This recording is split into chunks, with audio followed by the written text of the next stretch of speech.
নমস্কার, care of কেয়াতে তোমাদের সকলকে স্বাগত। এই বর্ষাকালটা কিভাবে উপভোগ করছো? বাড়িতে ইলিশ, খিচুড়ি এগুলো তো নিশ্চয়ই উপভোগ করছো, কিন্তু বর্ষাকালে যেমন বেশ কিছু ভালো দিক আছে, আবার বেশ কিছু খারাপ দিকও আছে।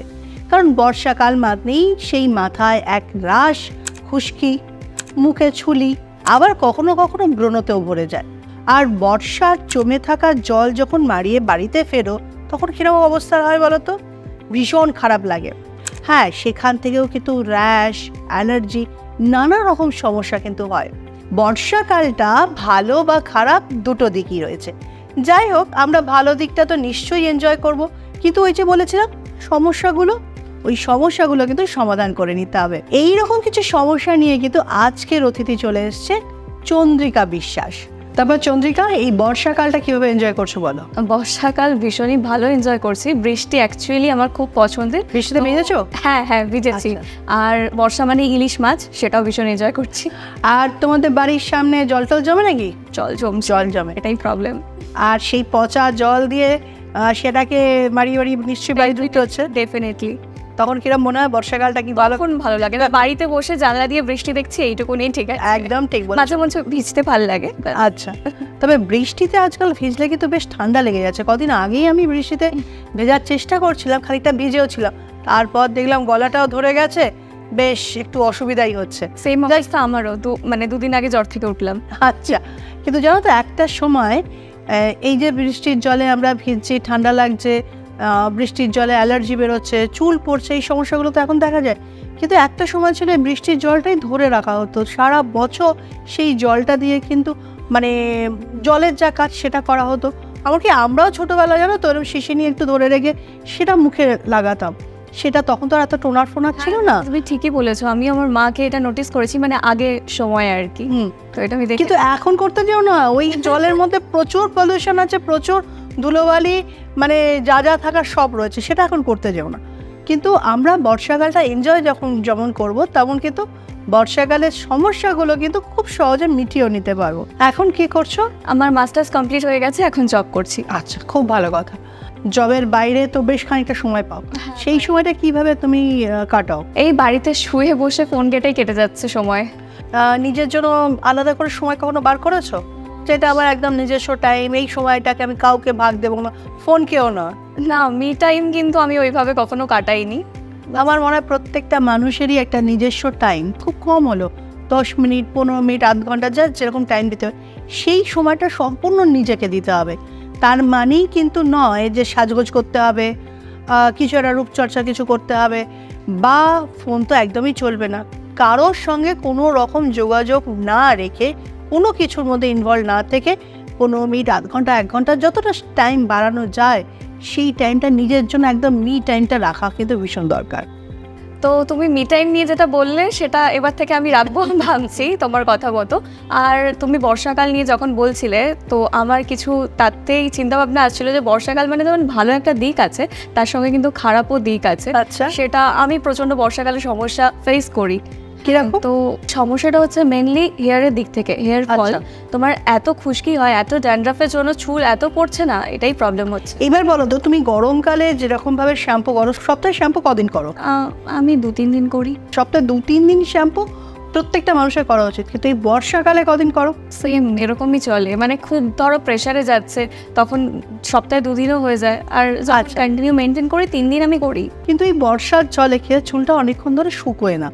গরমকালে যেমন খুব তাড়াতাড়ি চুলটা শুকিয়ে যায়, বর্ষাকালে সেটা হয় না। যেহেতু তুমি জবে রয়েছো, হয়তো শ্যাম্পু ট্যাম্পু করলে তারপরে হয়তো চুল বেঁধে হোক, খুলে হোক, তুমি বেরিয়ে যাই। এই বর্ষাকালে খেয়ে বাতাসে অনেক আর্দ্রতা থাকে, তাহলে আমাদের চুলটা কিন্তু শুকনো হতে চায় না, অনেকটা সময় লাগে। তো সেই সময়টা তোমাকে দেওয়া উচিত, বাড়িতে যে করে চুলটা শুকিয়ে নেওয়া উচিত।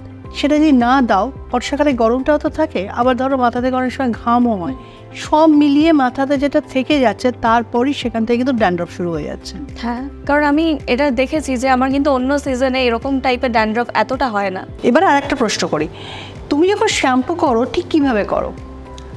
শ্যাম্পু করি, জাস্ট শ্যাম্পুটা নিলাম, জলটা নিলাম, এই 1-2 মিনিট মাথাটা জাস্ট ক্লিন করে নেওয়া, যেরকম ভাবে স্ক্যাল্পটা। কিরকম ভাবে স্ক্যাল্পটা ক্লিন করো? জাস্ট এরকম ভাবে। সবাই ভাবে কি শ্যাম্পু করলাম, প্রচুর ফেনা হলো, তাহলে আমার মাথাটা খুব পরিষ্কার হলো, তাহলেই বোধহয় এই শ্যাম্পুটা ভীষণ ভালো। হ্যাঁ, অ্যাকচুয়ালি কিন্তু তা নয়। শ্যাম্পুর ফেনার ওপর ডিপেন্ড করে না শ্যাম্পুটা কতটা ভালো বা কতটা খারাপ, বুঝতে পেরেছ? ফেনাটাও কিন্তু এক ধরনের কেমিক্যাল। যত কেমিক্যালগুলো মেশানো হয় তত বেশি শ্যাম্পুটার মধ্যে ফেনা হয়। যত কম কেমিক্যাল থাকে, যত কম ন্যাচারালভাবে তৈরি হয়, কারণ ন্যাচারাল অনেক জিনিসের মধ্যেও ফেনা হয়, তো সেইভাবে ফেনাটা কম, ফেনাটার ওপর যাবে না। এবার হচ্ছে তুমি যখন শ্যাম্পুটা করবে তখন তোমার হাতে নখ আছে? খুব একটা না, যা আছে সেটা, নখ থাকতে হবে এরকম করে। তুমি স্ক্যাল্প থেকে যেভাবে এরকমভাবে কিন্তু স্ক্যাল্পটা পরিষ্কার করবে। সবাই কী করে, চুলটাকে পরিষ্কার করে, স্ক্যাল্পটার ওপর কিন্তু কেউ অতটা জোর দেয় না। স্ক্যাল্প থেকে যদি এইভাবে পরিষ্কার করা হয়, যে স্ক্যাল্পের ওপরের যে লেয়ারে ধরো ড্যান্ড্রফ থাকে, আমাদের এক্সট্রা তেল থাকে, বাইরের পলিউশন থাকে, সব কিছু থাকে, সেটা কিন্তু স্ক্যাল্প থেকে পুরো পরিষ্কার হয়ে যায়। আর আমরা যদি শুধু শ্যাম্পুটা করলাম, তার শ্যাম্পুটা করে সুন্দর করে চুলটার ওপর খুব বেশি করে নজর দিলাম, চুলটাকে পরিষ্কার করে আমি এটাই করি, জাস্ট চুলের উপরে নর্মাল ঘষে মেজে এরকম এটাই ফোকাস করি, মানে স্ক্যাল্পটা খুব কম। তোমার স্ক্যাল্পটা পুরো একদম চিরুনি তল্লাশি যেরকম হয়, পুরো খোঁজে পুরো স্ক্যাল্পটাকে ভালো করে সামনে থেকে, পিছন থেকে, সাইড থেকে সব কটা কিন্তু ভালো করে পরিষ্কার করতে হবে। অনেকের হয় না একদিনেই চুলটা যেমন তেলতেলে হয়ে যাচ্ছে, চিটচিটে হয়ে যাচ্ছে, কিরম যেন ঘাম হয়ে গেছে মনে হচ্ছে, সেটা কিন্তু হবে না, ড্যান্ড্রফটাও হবে না। তুমি এভাবে কিন্তু শ্যাম্পুটা করবে, তাহলে দেবে তোমার ড্যান্ড্রফটা হবে না। ইনফ্যাক্ট এর পরবর্তী ক্ষেত্রে চুলটাকে কিন্তু শুকিয়ে নেবে। আচ্ছা, আর তোমার কোন প্রবলেমটা বেশি, চুল পড়ার প্রবলেমটা বেশি না ড্যান্ড্রফের সমস্যাটা? ড্যান্ড্রফের সমস্যাটা বেশি। তাহলে ড্যান্ড্রফের জন্য যেটা করবে সেটা হচ্ছে তুমি আমাদের স্ক্যাল্প কেয়ার যে সলিউশনটা আছে সেটা স্ক্যাল্পে লাগাবে, আর তার সঙ্গে যেটা করবে স্ক্যাল্প কেয়ার শ্যাম্পুটা ইউজ করবে। তুমি যেগুলো বললে এটাতে আমার অনেকটাই উপকার হলো, কারণ আমি এগুলোর মধ্যে কিছুই করতাম না, নতুন করে জানলাম, এবার করব। তাহলে মনে করে কিন্তু করো কিন্তু। হ্যাঁ, এবার আমি হেয়ার নিয়ে তো বললাম, আমার কিন্তু ফেসেও কিছু সমস্যা আছে, মানে স্কিনের দিক থেকে। সেটা হচ্ছে আমার মুখে তুমি দেখতেই পাচ্ছ প্রচন্ড পিম্পলস, আর স্কিনটা কিরকম অয়েলি হয়ে যায়। হ্যাঁ, ভীষণ অয়েল রয়েছে। এটাই হচ্ছে আমার। দেখো, তোমার স্কিনের কোয়ালিটি কিন্তু ভীষণ ভালো, কিন্তু তোমার যেটা হচ্ছে প্রচুর ব্রণ। এক হচ্ছে ড্যান্ড্রফের জন্য ব্রণ হতে পারে, সেকেন্ড হচ্ছে তুমি কি মেকআপ প্রায় করো? হ্যাঁ, মেকআপ করি, অফিস যাওয়ার সময় একটু গ্রুম হয়ে যেতে হয়। হ্যাঁ, সেটাও তো করতেই হবে, কিন্তু সেটা ভালো করে তোলো না। রাত্রিবেলা এসে না, মানে এতটা জার্নি করে গিয়ে এসে এতটা মানে পেশেন্স থাকে না কি চলো আরো ভালো করে মুখটা ধুই মুছি, এত কিছু করা। দেখো, দুটো জিনিস, একটা হচ্ছে একটা মানুষ জন্ম থেকে ভালো স্কিন নিয়ে জন্মায়, আর একজনরা হচ্ছে তাদের স্কিন যেমনই হোক না তারা সুন্দর করে তোলে। এইবার সুন্দর যদি কোনো স্কিন নিয়ে তুমি জন্মে থাকো, তোমার সবসময়ের জন্য চিন্তা ভাবনা থাকবে সেটা সুন্দর রাখা। এই যে মুখের মধ্যে তোমার এত সুন্দর স্কিনটা রয়েছে, ফেসটা রয়েছে, কিন্তু তার থেকেও বেশি আমার যেটা এখান থেকে চোখে পড়ছে তোমার ব্রণগুলো। এটাই মনে হচ্ছে ব্রণগুলো যদি না থাকতো তাহলে ওকে আরও সুন্দর লাগতো, তাই তো? ডেফিনেটলি আমারও এটা মনে হয় তো। তাহলে তুমি নিয়ম করে একটা কাজ করো, তুমি প্রত্যেকদিন সকালবেলা ঘুম থেকে উঠে আমলকির জলটা খাবে, ঠিক আছে? আগের দিন রাত্রে আর 10-12টা আমলকি ভিজিয়ে রাখবে, সেই জলটা প্রত্যেকদিন খাবে। এতে ভিটামিন সি রয়েছে, আর এতে না রক্ত পরিষ্কার হয়, পেটও পরিষ্কার হয়। এটা প্রত্যেকদিন করবে। সেকেন্ড হচ্ছে তোমার এই মানে মুখটাকে ঠিক মতো করে ক্লিন করতে হবে। সেক্ষেত্রে আমাদের যে নিম ফেস ওয়াশটা রয়েছে এর মধ্যে বিভিন্ন ধরনের এসেনশিয়াল অয়েলস মেশানো রয়েছে, তো সেটা দিয়ে তুমি দিনে দুবেলা স্কিন পরিষ্কার করবে, সকালে আর রাত্রে। তুমি এমনি ফ্রেশ ওয়াশ দিয়ে করো, তার বদলে নিম ফ্রেশ ওয়াশটা দিয়ে করছো। ওকে। এরপর হচ্ছে তুমি অফিসে চলে যাচ্ছ, কিচ্ছু করার নেই, সেই সময় ক্লিয়ার অ্যান্ড ক্লিনটা শুধু লাগাবে। এটা একটা ওয়াটার সলিউশন জিনিস, যেখানে যেখানে ব্রণ আছে সেখানে সেখানে তুমি লাগালে 0.5 ঘন্টা বা 1 ঘন্টা যেরকম তুমি সময় দিতে পারো, তার উপর তুমি যেভাবে মেকআপ করে রাস্তায় বেরোতে চাইছো সেটাই করবে। কিন্তু এর সঙ্গে সানস্ক্রিনটা ভীষণ দরকার। তুমি আমাদের আমব্রেলা পাউডারটা পাফ করো। কি হয়, অনেক সময় অনেক দেখা যায় যে সানলাইটে আসার ফলে স্কিন আরও বেশি অয়েলি হয়ে যায়।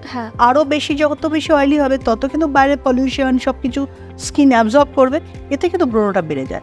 তাই আমব্রেলা পাউডারটা দুটো কাজ হবে, একটা হচ্ছে সানস্ক্রিনের কাজ হবে, আর একটা হচ্ছে তোমার পলিউশনটা ডাইরেক্ট স্কিনের মধ্যে পৌঁছবে না, ঠিক আছে? আর একটা মেকআপ ফিনিশ লুক দেবে, তোমার সুবিধাই হবে। রাত্রিবেলা খুব ভালো করে নিম ফ্রেশ ওয়াশ দিয়ে স্কিনটাকে পরিষ্কার করবে, সেই সময় নিম টোনারটা লাগাবে, আর ক্লিয়ার অ্যান্ড ক্লিনটা রাত্রিবেলা লাগিয়ে শুয়ে পড়বে। এটা নিয়মিত করো, তোমার ব্রণটা খুব তাড়াতাড়ি চলে যাবে। আর যেহেতু তোমার প্রচণ্ড অয়েলি বা ব্রণগুলোর দাগও প্রচুর আছে, তুমি সপ্তাহে 3 দিন ক্লিয়ার অফ প্যাকটা ইউজ করবে। জাস্ট লাগাবে, 10 মিনিট রাখবে, প্লেন জল দিয়ে ধুয়ে ফেলবে। ছুটির দিনগুলি করে নিতে পারো। আচ্ছা ঠিক আছে, অনেক সাজেশন দিলে, আমার ভীষণই ভালো লাগলো, আমি এগুলোকে অবশ্যই ফলো করব।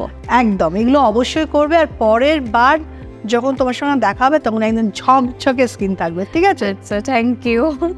এইরকম সমস্যা তোমাদেরও আছে নাকি? যদি এইরকম সমস্যা তোমাদের মধ্যে কারোর থাকে তাহলে আমাকে অবশ্যই কমেন্ট করে জানাও, আমি সেই সমস্যাটা নিয়ে নিশ্চয়ই আলোচনা করব। কারণ এক একটা বয়সীতে এক এক রকম ব্রণ হয়, তার কারণটাও আলাদা থাকে। সবসময় সবার সলিউশন যে সমান হবে সেটাও নয়, কিন্তু ওর মতো যাদের সমস্যাটা রয়েছে তারা কিন্তু অবশ্যই এখান থেকে সমাধানটা তোমরা নিয়েই নিতে পারো। কারণ সামনে পুজো আসছে, আর পুজো আসছে মানেই কিন্তু তার আগে সমস্ত সমস্যাটার সমাধান করতে হবে। আর হ্যাঁ, বেল আইকনটা কিন্তু অবশ্যই ক্লিক করবে, কারণ পরের বার একটা যে নতুন ভিডিও নিয়ে আসবো সেই ভিডিওটা অবশ্যই তোমার কাছে যাতে ফার্স্ট যায় সেই ব্যবস্থা করতে হবে।